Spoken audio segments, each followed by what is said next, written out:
Second जी इस वक्त मौजूद है मीनार पाकिस्तान में। तो हमारे साथ मियां नवाज शरीफ के जियाले, उनके परवाने उनके साथ मौजूद हैं। तो उनसे कुछ हम सवाल करते हैं। आज आपका कायद 4 साल के बाद मीनार पाकिस्तान में आ रहा है, जी। तो आप क्या कहना चाहेंगे?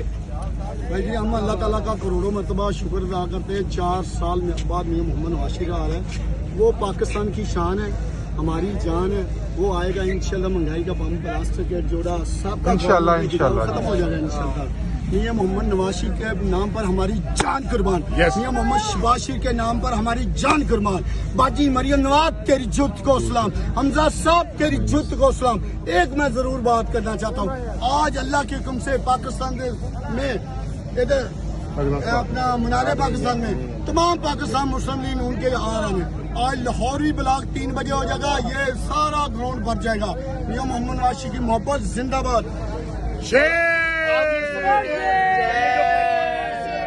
पंडाल आज मियां नवाज शरीफ के इस्तेकबाल में भर जाएगा। और दूसरा ये कि मियां नवाज शरीफ 3 दफा इस मुल्क के वजीर आज़म रहे। 4 दफा होने हैं, 4 चौथी दफा 3 दफा की, 4 दफा 3 दफा क्या किया?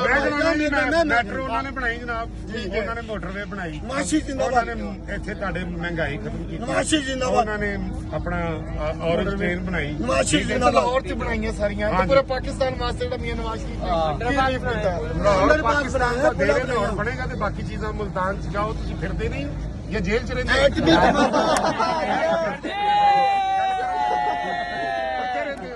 ਬੰਗਾਲੀ ਹੋ ਤੁਸੀਂ? ਨਹੀਂ, ਤੁਹਾਨੂੰ ਕਿਉਂ ਨਹੀਂ ਪਤਾ ਕਿ ਨਵਾਜ਼ ਸ਼ਰੀਫ ਨੇ ਕੀ ਕੀਤਾ?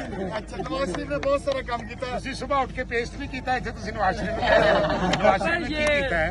ਨਵਾਜ਼ ਸ਼ਰੀਫ ਸਾਹਿਬ ਨੇ ਉਹ ਕੀਤਾ ਹੈ ਜਿਹੜਾ ਕੋਈ ਨਹੀਂ ਕਰ ਸਕਦਾ।